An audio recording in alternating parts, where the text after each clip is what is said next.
Haleluya. Shalom Bapak Ibu Saudara sekalian yang ada di tempat ini, bahkan yang ada di rumah.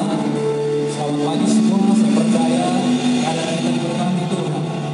Saya mengajak pagi hari ini kita memuji memuliakan nama Tuhan. Dan biarlah siapkan hatimu di tempat ini, bahkan yang di rumah, kita akan masuk dalam hadirat Tuhan. Sebelum kita memuji dan memuliakan nama Tuhan, kita awali dengan doa. Kita berdoa. Mari kita satu di dalam doa. Terima kasih Tuhan, Bapa kami yang baik, Bapa kami yang besar. Kami sangat bersyukur Tuhan pagi hari ini kami umat-umat bisa datang, kami bisa beribadah Tuhan. Terima kasih Tuhan Yesus, biarlah Engkau hadir di dalam setiap pujian, penyembahan, bahkan saat kami mendengar firman-Mu Tuhan. Setiap kami Tuhan yang ada di tempat ini maupun jemaat-Mu yang ada di rumah Tuhan, Engkau yang mengurapi setiap kami Tuhan. Roh-Mu hadir Tuhan di setiap tempat di mana umat-umat-Mu berada Tuhan. Terima kasih Tuhan Yesus. Inilah menjadi doa kami, ini yang menjadi ucapan syukur kami di dalam nama Yesus. Haleluya. Amin. Haleluya. Mari kita memuji semua. Kita memuji dan menari bagi Tuhan. Karena kasih Allah tidak pernah berkesudahan bagi saudara saya. Mari kita beri tepuk tangan yang paling mulia bagi Tuhan Yesus. Haleluya. Dengan sukacita Tuhan menari, dengan sorak-sorai memuji, menaikkan pujian haleluya, nyanyi bahagia sang raja, nyanyi bahagia sang raja.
Sebab tak tertandingi dan tak terbatas kuasa-Mu dari setiap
kasih-Mu bagi kami. Oh Yesus, sebab firman-Mu berkata, Kau senantiasa menyertai setiap kami Bapa. Dengan sayang-Mu ya Tuhan, bawa kami melewati setiap masalah dalam hidup kami Tuhan. Mari Bapak Ibu Saudara sekalian, ada di tempat ini, bahkan yang ada di rumah, siapkan hati.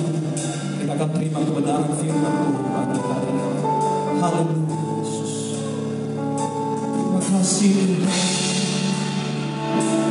Terima kasih Bapa. Segala kasih setia-Mu.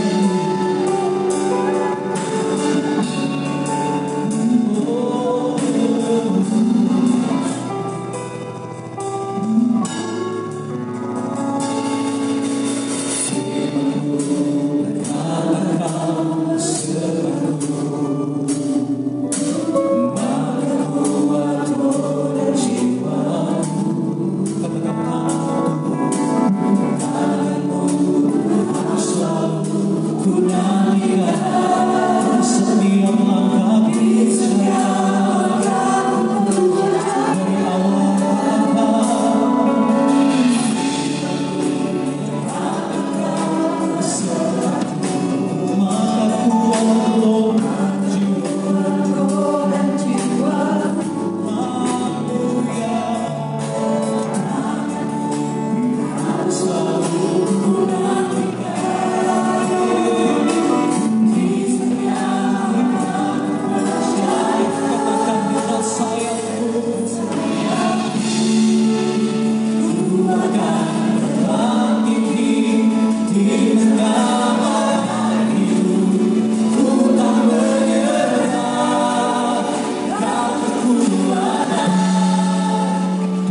Terima kasih Bapa yang baik. Terima kasih ya Roh Kudus buat hadirat-Mu, buat urapan-Mu bagi setiap kami Tuhan.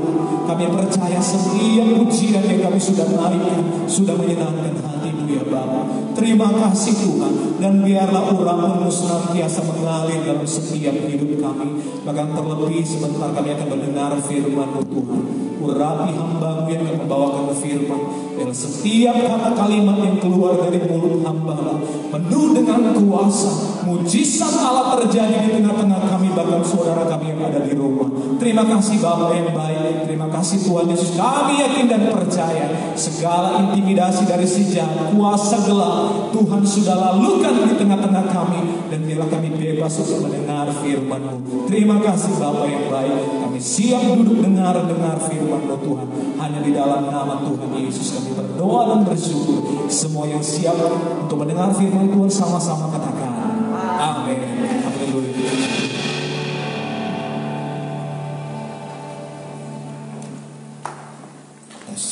Haleluya. Shalom, selamat pagi semuanya. Salam sejahtera, berikan senyum kembali kiri kanan bagi hari ini yang di rumah.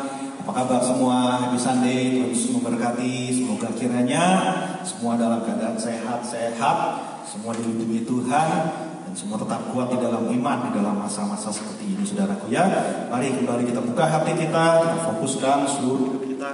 Kita mau kembali benar-benar menyerahkan hidup ini di dalam situasi seperti ini ke dalam perkataan-perkataan Tuhan yang tak pernah tergoyahkan dan tak pernah berubah.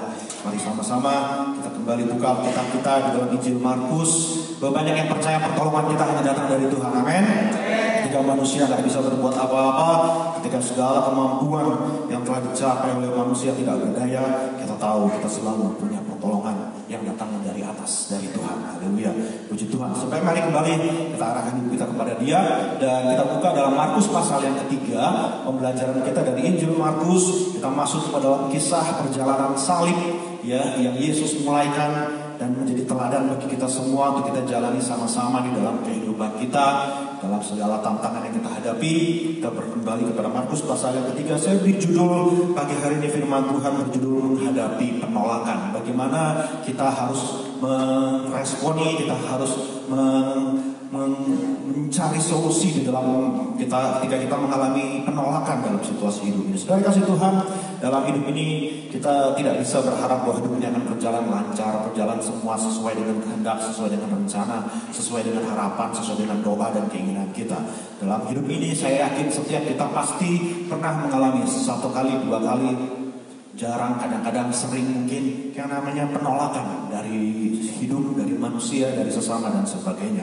Dan saudaraku, penolakan ini bisa berakibat fatal dalam kehidupan orang selanjutnya jika tidak tahu bagaimana cara menghadapinya. Orang bisa mengalami penolakan di dalam lingkungan, orang bisa mengalami penolakan di dalam masyarakat, orang bisa mengalami penolakan bahkan di dalam keluarga, dalam hubungan dengan orang-orang terdekat sekalipun. Dan pagi hari ini saudaraku, Tuhan mau menunjukkan kepada kita bagaimana di dalam pengiringan kita kepada Tuhan, di dalam mengiringi jalan yang kita sebut sebagai jalan salib yang Yesus sudah tunjukkan kepada kita, ternyata yang namanya penolakan itu adalah sesuatu yang harus kita siap untuk antisipasi, harus kita siap untuk hadapi, harus kita tahu cara menanganinya. Sudah kasih Tuhan, kita tidak bisa selalu mengharapkan segala sesuatu menerima kita.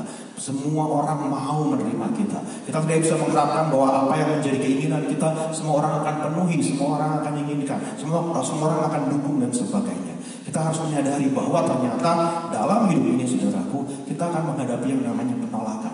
Walaupun, sekali lagi saya katakan, walaupun kita punya niat yang baik, walaupun kita punya kerinduan, tujuan, maksud, rencana yang baik, walaupun kita datang untuk melakukan atau untuk mengorbankan sesuatu yang baik, untuk mengerjakan sesuatu yang demi kepentingan orang lain, ternyata saudaraku dalam hidup ini, di dunia ini, orang-orang yang rindu untuk melakukan kebaikan tidak selalu menerima penerimaan yang diharapkan, tidak selalu mendapatkan akseptansi, yang selalu mendapatkan penerimaan yang baik. Dan inilah yang kita perhatikan di dalam firman Tuhan pada pagi hari ini. Saudaraku, mari kita lihat di sana. Tentunya saya tidak akan mengajak kita membaca semua ayatnya karena berhubung waktu dan durasi, tapi saya mengajak kita lihat perikop per perikop. Yang pertama kita lihat di sana, Slide berikutnya, Yesus menghadapi yang namanya penolakan, menghadapi yang namanya resistansi ketika dia hendak melakukan kebaikan. Saya baca dari ayat yang pertama, Markus pasal 3, mari saudara perhatikan firman Tuhan semua. Kemudian Yesus masuk lagi ke rumah ibadat. Di situ ada seorang yang mati sebelah tangannya. Mereka mengamat-amati Yesus. Siapa mereka ini? Orang-orang yang datang untuk mencari kesalahan, orang-orang yang datang bukan untuk mau menerima apa yang Yesus mau sampaikan, tetapi mereka datang untuk menolak Yesus. Kalau ia menyembuhkan orang itu pada hari Sabat, orang sakit, orang membutuhkan pertolongan, cuma masalahnya dilakukan pada hari Sabat, dan mereka melakukan itu supaya mereka dapat mempersalahkan dia. Jadi mereka datang, saudaraku, bukan untuk mau menerima, bukan untuk mau mengalami sesuatu dari Tuhan, tapi mereka datang justru dengan maksud tujuan menolak. Perhatikan saudara, Yesus datang untuk melakukan yang baik bagi kita semua. Yesus datang untuk menjadi berkat, untuk memberikan kebaikan, untuk menyatakan kuasanya, rencana Allah yang indah. Saudaraku, saya terlalu yakin, terlalu percaya bahwa rencana Tuhan itu indah buat kita semua. Di dalam segala hal Tuhan punya maksud yang baik. Dia gak punya rencana kecelakaan dalam firman Tuhan katakan. Tuhan mau lakukan yang baik buat kita semua. Tapi rupa-rupanya ada orang yang memang, saudaraku, inilah manusia.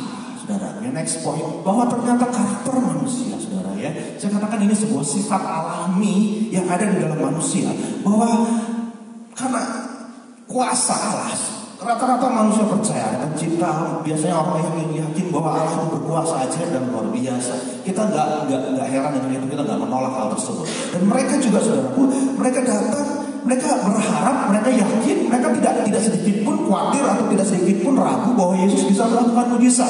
Saudaraku, percayalah Yesus bisa lakukan mujizat. Kalau saudara nggak percaya, saudara kalah sama orang-orang yang menjadi musuhnya Tuhan ini. Mereka tahu Yesus bisa.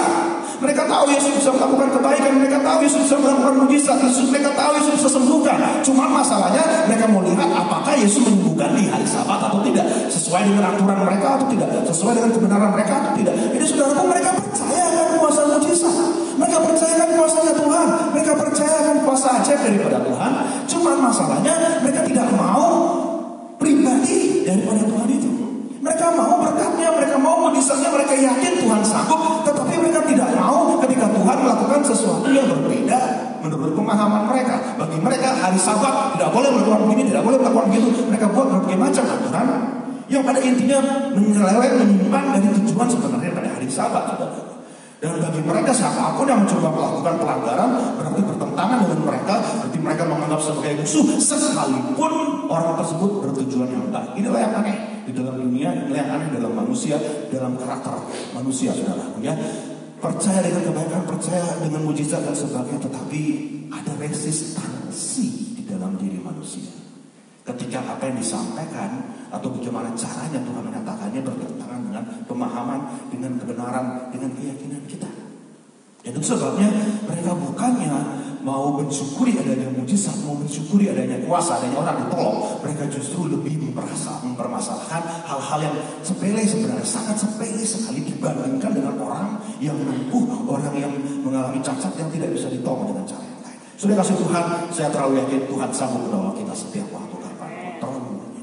Tapi apakah ketika kita percaya hal tersebut dan kita izinkan dia melakukan sesuai dengan caranya dan waktunya, ini yang menjadi permasalahannya. Bagaimana kita perhatikan Yesus? Mari saya mengajak kita melihat bagaimana Yesus meresponi yang namanya penolakan ini.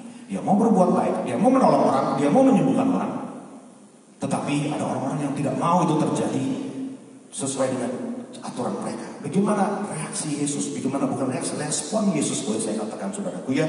Kita lihat ayat yang ketiga. Kata Yesus kepada orang yang mati sebelah tangannya itu, mari berdirilah di tengah. Dia sengaja mengadakan demonstrasi, dia sengaja menunjukkan sebuah ilustrasi. Dia sengaja membuat ini menjadi sebuah hal yang harus semua orang pikirkan, semua orang perhatikan, dan semua orang renungkan masing-masing pribadi masing-masing. Makanya kok disuruh ke depan ayat keempat, kemudian katanya kepada mereka, mana yang diperbolehkan pada hari Sabat, berbuat baik atau berbuat jahat, menyelamatkan nyawa orang atau membunuh orang?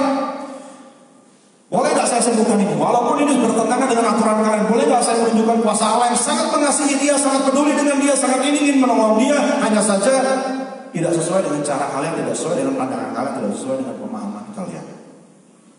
Mana yang harus lebih didahulukan, menolong orang atau mengikuti keinginan pemahaman kalian? Dan mereka diam saja. Dan Dan perhatikan respon Yesus itu, ia berduka cita karena kedegilan hati mereka. Saudara dikasih Tuhan, Allah sangat ingin menolong, memberkati kita. Allah sangat rindu menunjukkan kuasanya yang ajaib. Tapi kedegilan, kekerasan hati, kekeh akan pandangan kita, kekeh dengan cara kita, kekeh dengan pendapat kita, membuat akhirnya Tuhan berduka cita. Dan perhatikan saudara, Tuhan juga marah. Rupa-rupanya inilah saat Yesus marah, saudara. Pertama kali saya ingat Yesus marah ketika dia menyucikan bait Allah, dia marah sekali. Tetapi ternyata di sini juga Yesus marah karena orang berkeras hati, tidak mau menerima kebaikan Tuhan, menyalahpahami, duga dan sebagainya dengan berbagai asumsi dan pikiran yang negatif, saudara, tentang apa yang Tuhan mau kerjakan. Dia marah, saudara. Ternyata Yesus pun marah ketika kita tidak mau menerima apa yang dia ingin kerjakan dengan segala kebaikannya. Jadi saudara kasih Tuhan, kita melihat betapa hati Tuhan sangat peduli dengan orang-orang yang membutuhkan pertolongan.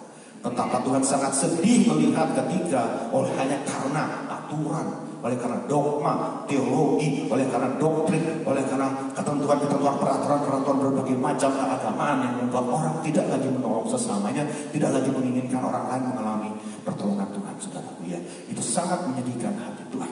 Tetapi satu hal yang saya pelajari dari Tuhan Yesus, meskipun orang degil, meskipun orang tidak mau menerima kebaikan dan tetap punya pikiran yang negatif, Yesus tetap menyembuhkan orang itu.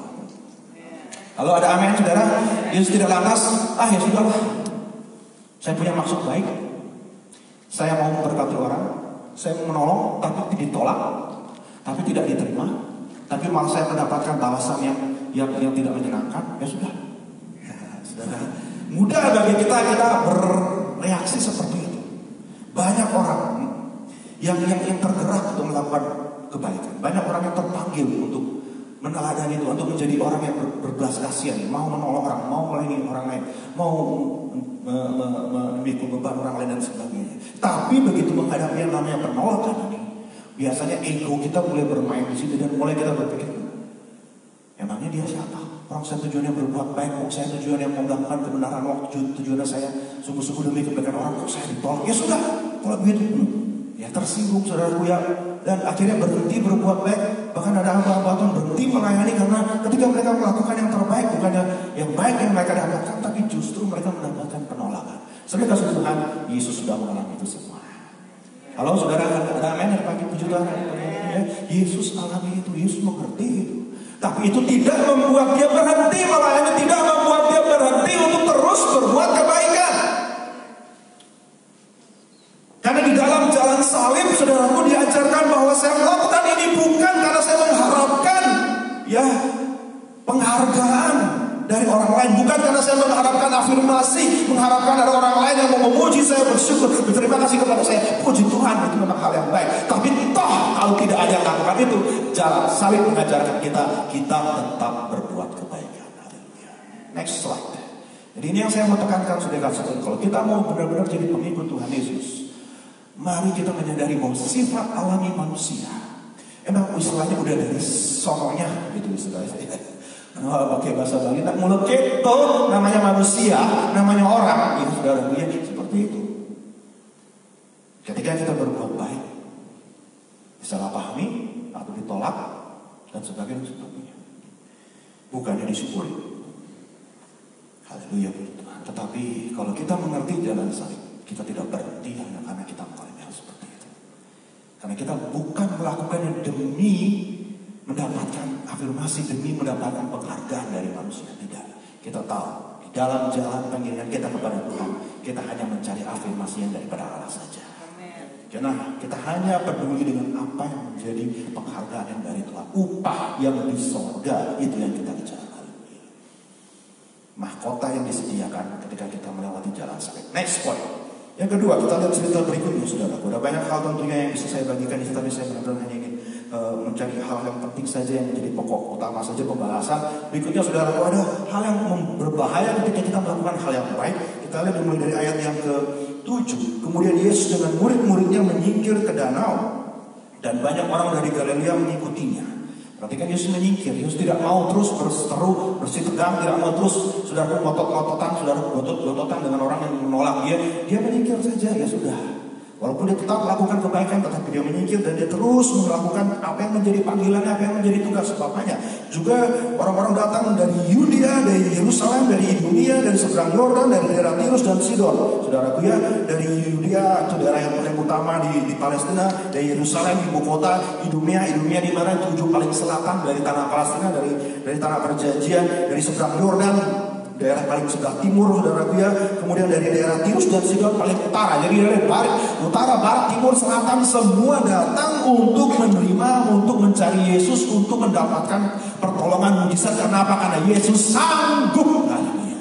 Yesus bisa. Yesus tidak ada yang mustahil bagi dia. Semua orang yang datang ditolong olehnya, saudaraku ya. Dan mereka semua, karena mereka mendengar segala yang dilakukan, ya saudara, yang terjadi di sini kita lihat bahwa apa yang Yesus lakukan ini semua, saudaraku, walaupun zaman dulu belum ada sosmed, belum ada internet, belum ada apa namanya, saudaraku ya, semualah yang namanya cepat-cepat langsung dipost, diviralkan.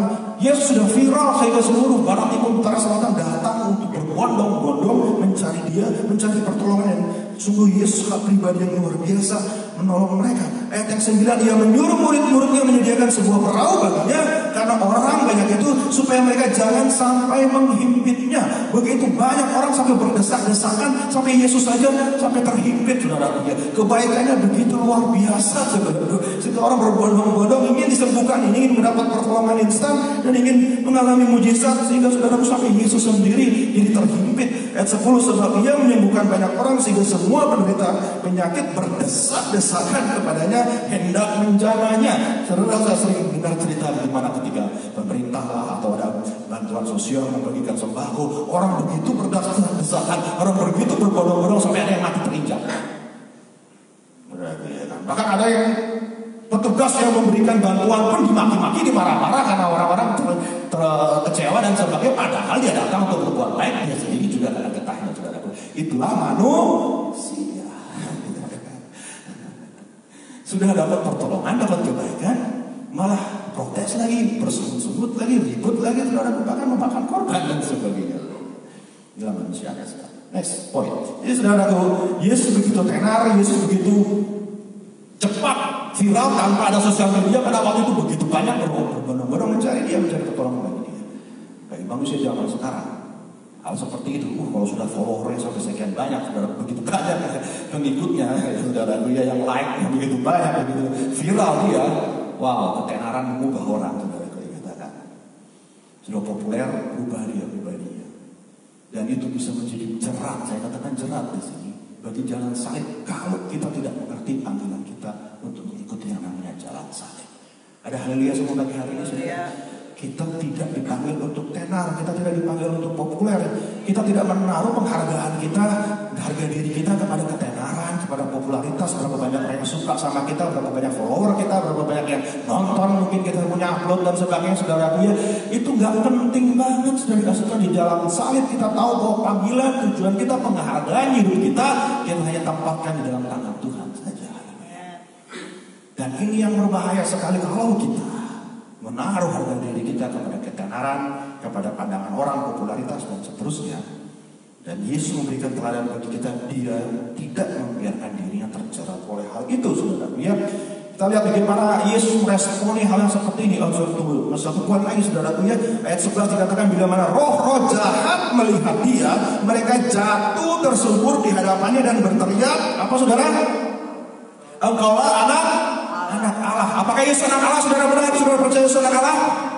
Yes, iblis juga tahu, setan juga tahu siapa Yesus. Wow, luar biasa. Setan memuji Tuhan, setan bersaksi, setan mengatakan siapa Yesus, setan menyanjung Yesus, meninggikan, memuliakan Yesus. Banyak orang tidak tahu siapa Yesus, setan tahu. Bahkan setan memproklamirkan semua yang diusir sama Yesus, mereka semua berteriak, engkaulah anak Allah. Mereka tahu siapa Yesus. Kedengarannya puji-pujian, kedengarannya sanjungan, kedengarannya sebuah penyembahan.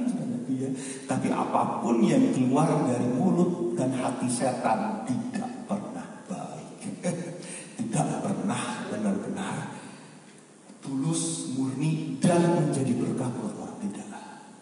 Hati-hati dengan yang namanya sanjungan palsu. Yang setuju katakan amin. Hati-hati. Setan pandai dengan hal seperti itu. Oh, dia menyanjung Yesus di hadapan banyak orang yang berbeda. Mereka tidak tahu siapa Yesus. Ya, setan tahu, dan setan gunakan itu sebagai senjata untuk somehow membuat Yesus entah bagaimana, mungkin merasa jadi sombong, merasa jadi siapa dulu gua, ya saudara gue tahu siapa gue, saudara dia tidak. Apa yang Yesus lakukan saudara gue ayat 12, tetapi ia dengan keras melarang mereka memberitahukan siapa dia. Tidak butuh promosi dari mulut setan. Tidak perlu setan mempromosikan diri. Tidak perlu dunia ini, tidak perlu segala hal yang bertentangan dengan Tuhan membuat kita kelihatannya baik, baju berkenan dan sebagainya. Next point yang menjadi Yesus, respon Yesus saya senang sekali. Yesus menghindar dari himpitan, menghindar dari semua desak-desakan orang. Dikatakan di sana, kita kembali ke ayat yang ke-9, ia menyuruh murid-muridnya menyediakan apa, saudara? Menyediakan apa, saudara? Perahu. Markus mencatat sebuah kisah yang menarik, karena ini pribadi yang menarik, saudara. Ya, tindakan Yesus ini banyak, saya yakin tindakan Yesus, tetapi kalau ada tindakan-tindakan yang tertentu yang dicatat dalam Alkitab, itu berarti sesuatu yang mungkin tidak biasa, tidak wajar, tidak umum dilakukan, dan itu dicatat karena memang menarik. Dan Markus mencatat bahwa Yesus dalam situasi yang seperti itu, di tengah lagi viral-viralnya, dia menjaga jarak, dia mengambil perahu, dia naik di atas perahu untuk apa? Bukan untuk menyembuhkan orang, saudara. Ya, Yesus selalu senang bersentuhan dengan orang. Yesus selalu senang menyembuhkan orang terhadap-hadapan, man to man, langsung, saudara. Ya. Tapi ketika dia mengambil jarak dan dia sengaja mencari perahu supaya orang tidak bisa berdesak-desakan dengan dia, tujuannya cuma satu, dia mau mengajar. Dia mau apa, saudara? Lalu ada amin semua pagi hari ini. Renungkan baik-baik. Dia tidak cuma mau nyembuhin orang, dia tidak cuma mau menolong kita dari segala situasi dan masalah kita dengan keadaan kita saat itu, saudaraku ya. Manusia semua mencari itu, saudara. Manusia semua berbondong-bondong mencari jawaban yang cepat, instan, solusi yang selesai segera, cepat, pasti mereka cari seperti itu. Yes, no stop, you stay there. Saya mengambil waktu jarak daripada kalian. Dengarkan dulu baik-baik. Saya mau mengajarkan jalan-jalan kebenaran kepada kalian. Itu yang penting. Soal kesembuhan mujizat kecil.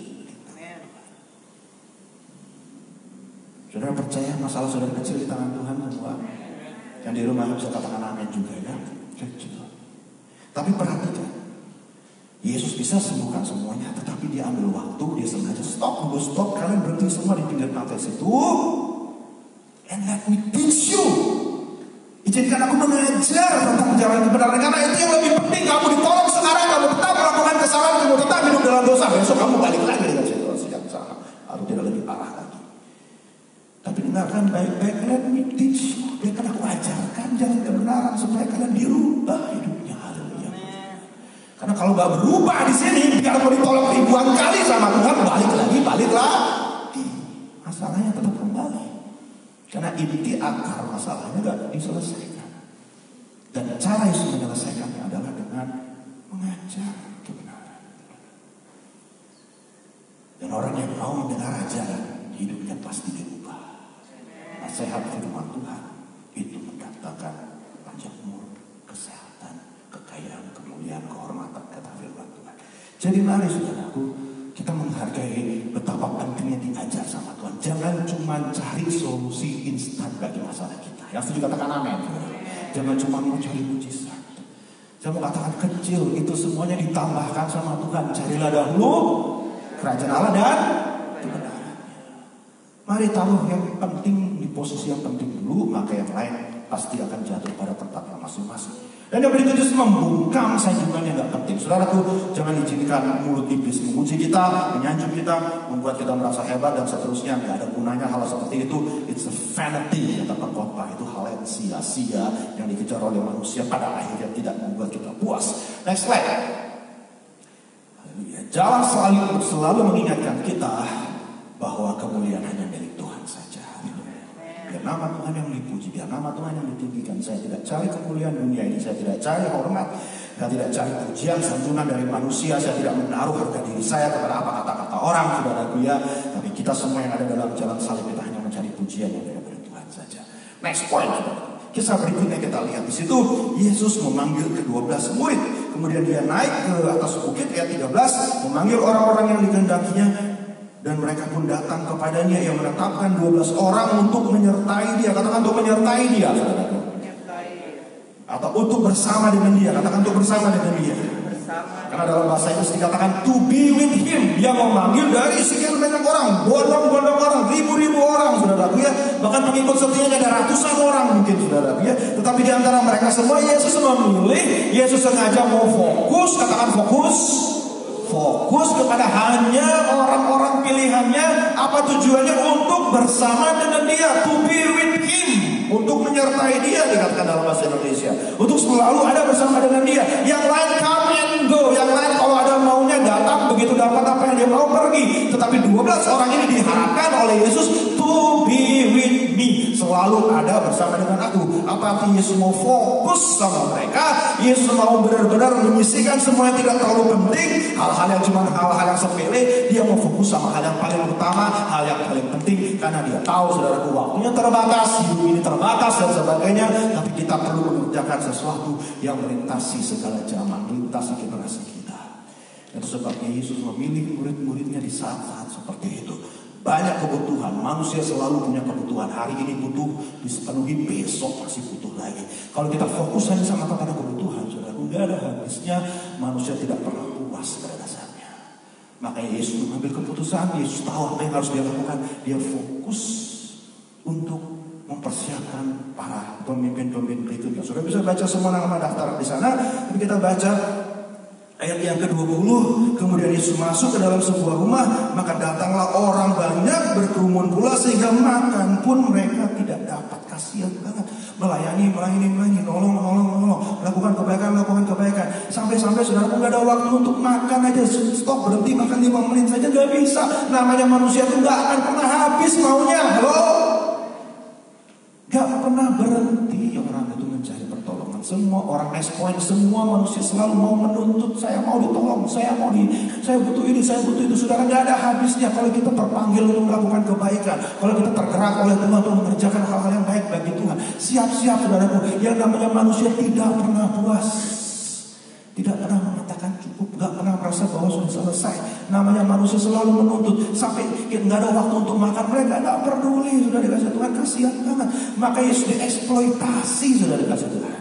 Murid-muridnya pun juga harus mengalami hal yang sama. Itulah manusia, selalu menuntut. Jadi kita yang terpanggil untuk melakukan kebaikan, kita yang sudah mengerti panggilan mengikuti jalan salib, kita tidak membiarkan diri kita dieksploitasi oleh manusia. Bukan berarti kita tidak menolong, bukan berarti kita tidak menunjukkan kemurahan, bukan berarti kita berhenti melakukan kebaikan. Tapi kita harus belajar mencari apa yang benar-benar penting untuk dilakukan, dan bukan cuma sekedar memberikan, saudaraku ya, makanan bagi orang, istilahnya, saudaraku ya. Mari beri pancing kepada orang yang butuh makanan. Kalau ada anak semua, saudaraku, istilahnya peribahasanya, jangan kasih makan, jangan kasih ikan, kasih pancing supaya orang mancing, supaya orang bisa cari makan sendiri, ya kan? Jadi memberdayakan, memperlengkapi. Dan itulah yang saya lakukan. Dia memberdayakan, memperlengkapi. Tapi kemudian kita melihat ada cerita selanjutnya. Ayat 21, perhatikan, waktu kaum keluarganya mendengar hal itu, mereka datang hendak mengambil dia. Sebab kata mereka, ia bisa bilang gile lu.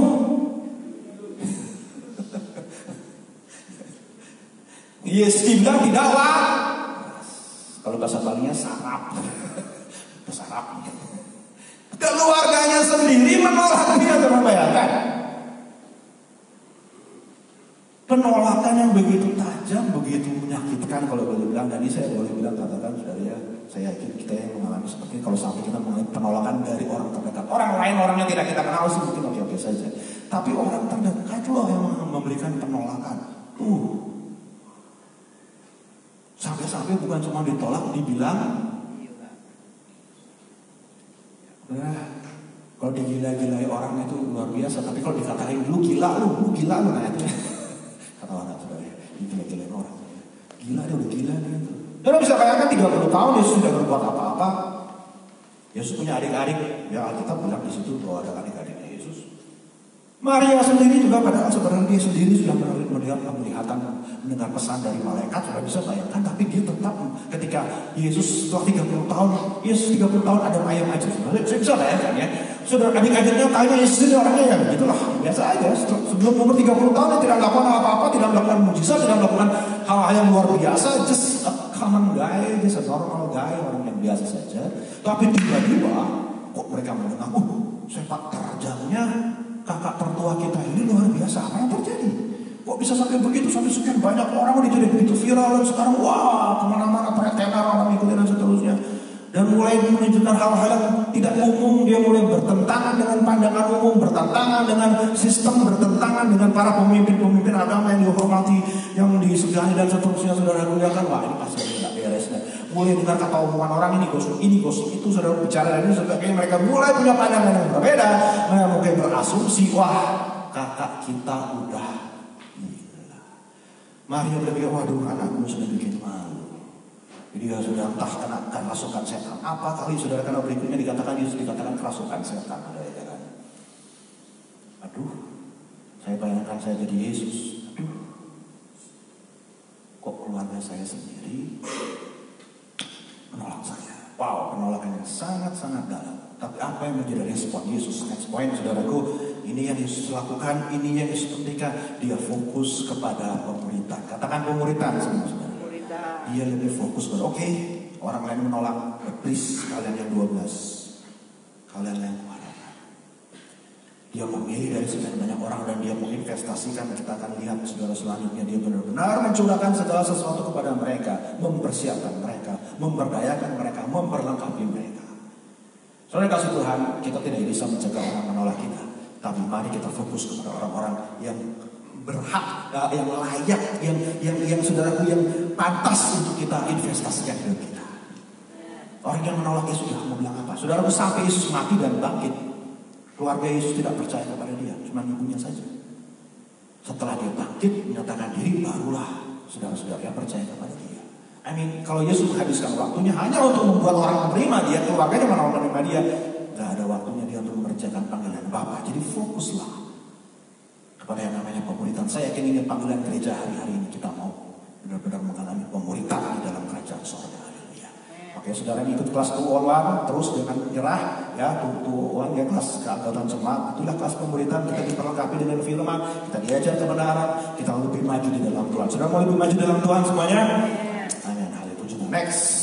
Dan yang lebih parah lagi saudara, kita lihat terus ayat yang ke-30, ayat yang ke-20, saudara, Yesus dan Beelzebul. Datanglah pemimpin-pemimpin yang dari, saudaraku, ayat yang ke berapa itu, ayat yang ke-22, ahli-ahli Taurat yang datang dari Yerusalem. Wah, ini orang-orang munafik, ini orang-orang yang diutus oleh pemimpin tertinggi di Yerusalem. Coba cek dulu apa yang terjadi di Galilea situ, di Kapernaum situ. Coba dengar, itu ada satu rabi muda yang lagi naik daun, yang bikin ribut viral sana sini, katanya bisa bikin mujizat. Coba cek dulu, perhatikan dia apa yang dia lakukan di situ. Coba perhatikan kenapa dia bisa melakukan hal-hal yang ajaib yang tidak kita bisa lakukan. Diutus di sana untuk memata-matai, untuk menyelidiki dan seterusnya. Dan mereka bilang, Yesus memang bisa menyembuhkan, tidak bisa dibantah. Yesus ajaib. Halo, Yesus ajaib. Dan ketika mereka melihat seperti itu, itu kuasanya setan. Dia pengen kuasa setan tuh. Jangan percaya. Saudara dia, mereka fitnah Yesus. Dan singkatnya Yesus berkata, kalau sampai setan mengalami perang sama setan, gak akan kuat. Saudara kasih Tuhan, di dalam kita kesatuan ada kekuatan.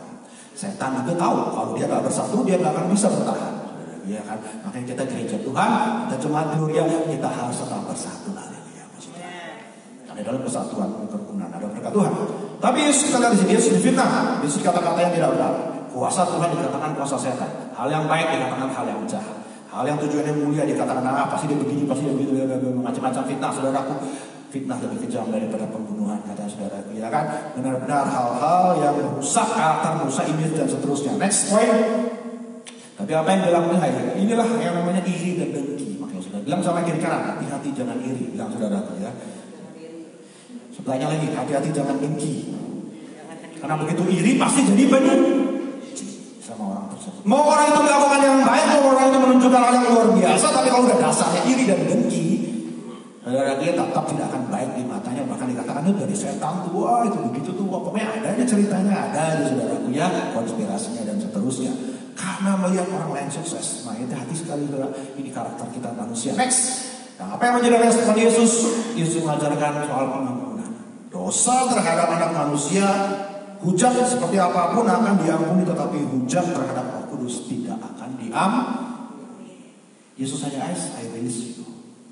Aku ampuni engkau. Bahkan ketika dia disalibkan, dia berkata, Bapa, ampunilah mereka.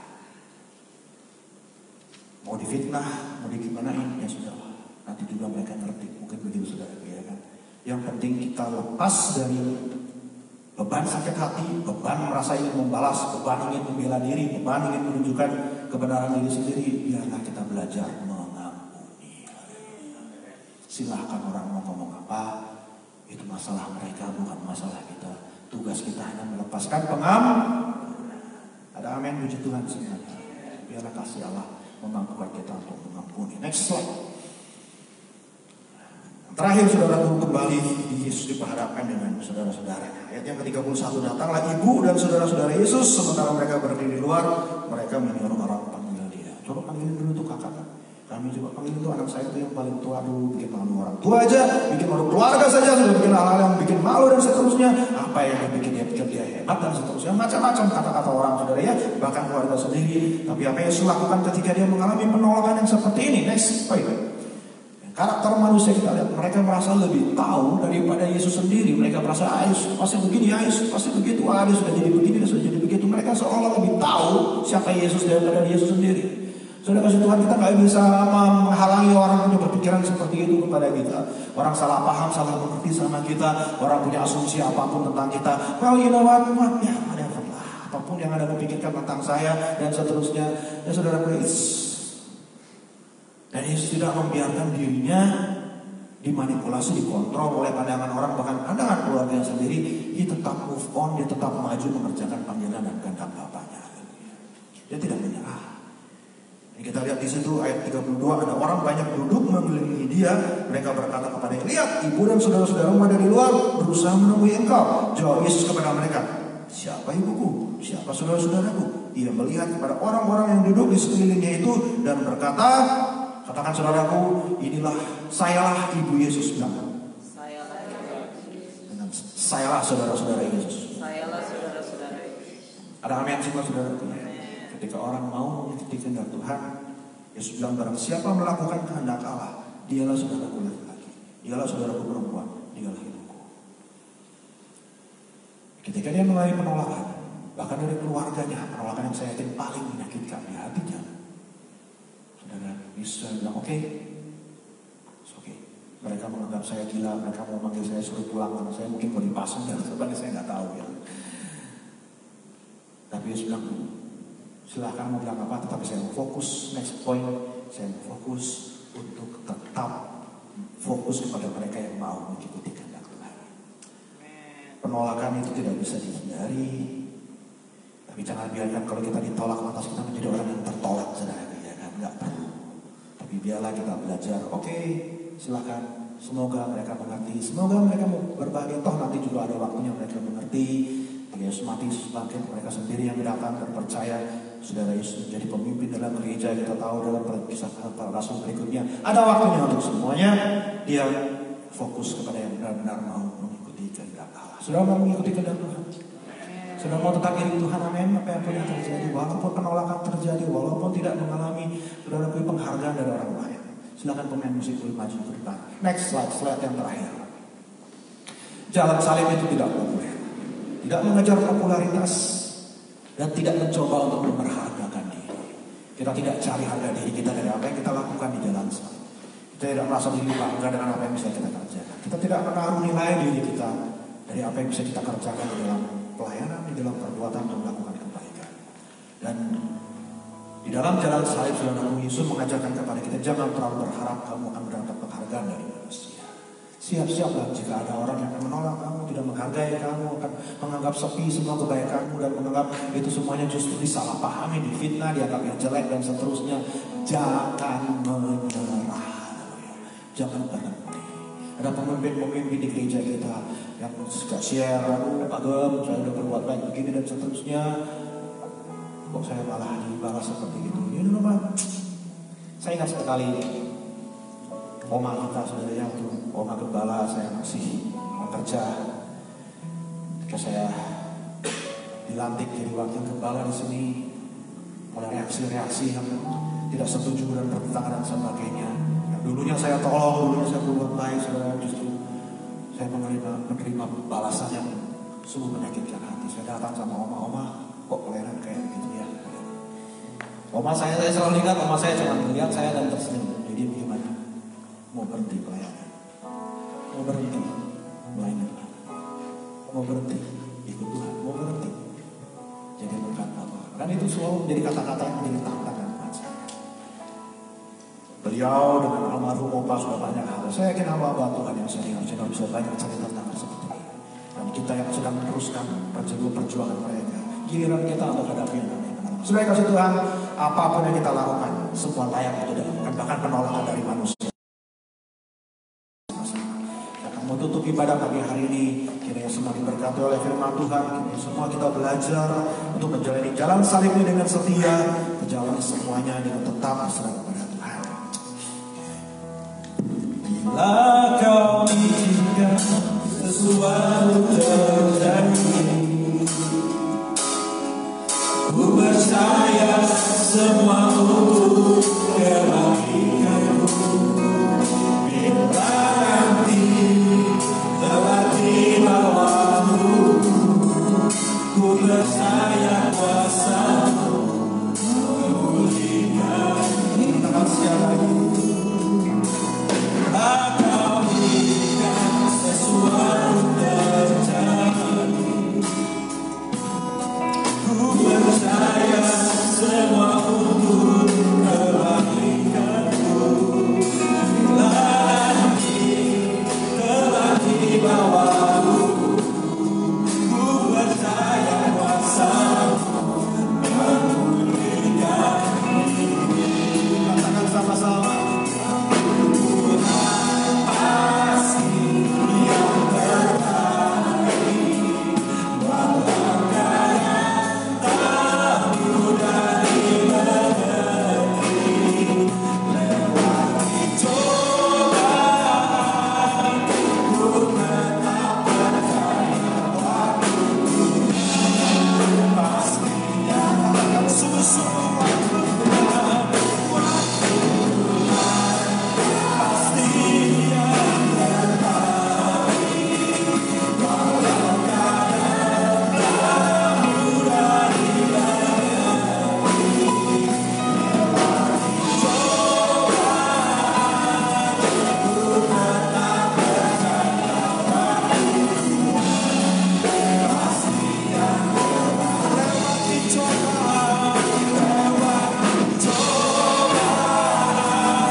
Saya waktumu, agendamu, jadwalmu yang terbaik bagi kami. Waktu yang telah kau tetapkan pasti jadi seluruh dengan kehendakmu. Kami percaya ketika kami menghadapi hal-hal yang tidak kami inginkan, hal-hal yang menyakitkan, penolakan sekalipun, kami yakin semua yang akan mendatangkan keindahan pada waktunya ya Tuhan. Kami yakin akan sanggup mengubah semuanya, mendatangkan kebaikan. Bapa, gerakan hati kami kiranya sudah kami terus menjadi orang-orang yang berbuat kebaikan. Kami tidak menyerah dengan segala penolakan dan segala hal yang negatif yang ada di sini. Dan kami tidak menyerah dengan karakter manusia yang pada memang dasarnya kami semua ini kurang berterima kasih kepada Dia. Biarlah kami tidak selalu mengharapkan ucapan terima kasih dari orang lain. Kami hanya mengharapkan ucapan syukur, terima kasih dari Engkau sebagai Tuhan yang kami layani dalam hidup kami. Mari jadikan kami gereja-gereja yang berbuat tanpa pamrih, yang melayani tanpa meminta balasan, yang tergerak selalu menjadi berkat buat orang lain. apapun yang menjadi respon reaksi orang lain. Kembali kami ingat doa kami Tuhan bagi bangsa negara kami, bersama-sama kami mengangkat negeri kami dan mengangkat situasi keadaan hari ini. Kami percaya tidak ada yang mustahil. Kami percaya Tuhan Engkau tidak terkejut, Engkau tidak heran. Kami percaya Engkau tetap in control, Engkau tetap duduk di atas tahtamu, Engkau tetap berkuasa berdaulat atas segala sesuatu ini. Dan kami yakin kalau sudah tiba waktunya, semua akan lewat seperti segala sesuatu sudah lewat di masa lalu. Terima kasih Tuhan Yesus, kuatkan iman percaya kami. Tolong para pelayan-pelayan kami Tuhan, para pahlawan-pahlawan kami yang ada di garis depan dalam menghadapi tantangan saat ini. Doa kami perlindungan Tuhan sempurna atas kehidupan mereka. Kau kuatkan mereka, Kau lindungi mereka, Kau jauhkan dari mara bahaya ya Tuhan. Pemerintah kami, pemimpin kami, berikan hikmat ya Bapa, berikan solusi-solusi keputusan yang terbaik buat negeri ini. Dan berkati setiap gereja-Mu dan hamba-hamba-Mu yang Tuhan sedang beribadah hari ini. Baik di rumah Tuhan, baik sedang melakukan syuting saat ini. Tuhan memberkati dan memurapi. Berkati setiap media yang ada ya Tuhan. Berkati Facebook, berkati sosial media Tuhan. Rapi ya Bapak, kami percaya inilah waktunya Engkau didengar oleh semakin banyak orang ya Tuhan. Terima kasih, berkati setiap jemaat yang ada di rumah saat ini. Berkati rumah tangga mereka, kesehatan, keuangan mereka ya Tuhan. Kami terlalu yakin Bapak kami, Bapak yang baik, yang pelihara kehidupan kami. Tolonglah kami dalam menghadapi situasi semua ini Tuhan, dengan iman yang teguh, dengan keyakinan bahwa Tuhan pasti menolong kami. Tidak ada yang mustahil bagi Engkau. Terima kasih Tuhan Yesus. Dan sekarang saudara-saudara kasih Tuhan, terima berkat dari Allah Bapa, cinta kasih sayang dari Tuhan Yesus Kristus Juru Selamat, dan pribadi Roh Kudus yang kuat bekerja di dalam diri kita sekarang sampai selama-lamanya. Tidak pernah kita ditinggalkannya, karena Dia Immanuel selalu beserta dengan kita. Dalam berkat nama Tuhan Yesus Kristus, kita semua sudah diberkati dan katakan amin. Selamat pagi, shalom, saudara-saudara. Minggu depan kembali kita akan berjumpa di jam yang sama di tempat ini. Tuhan Yesus.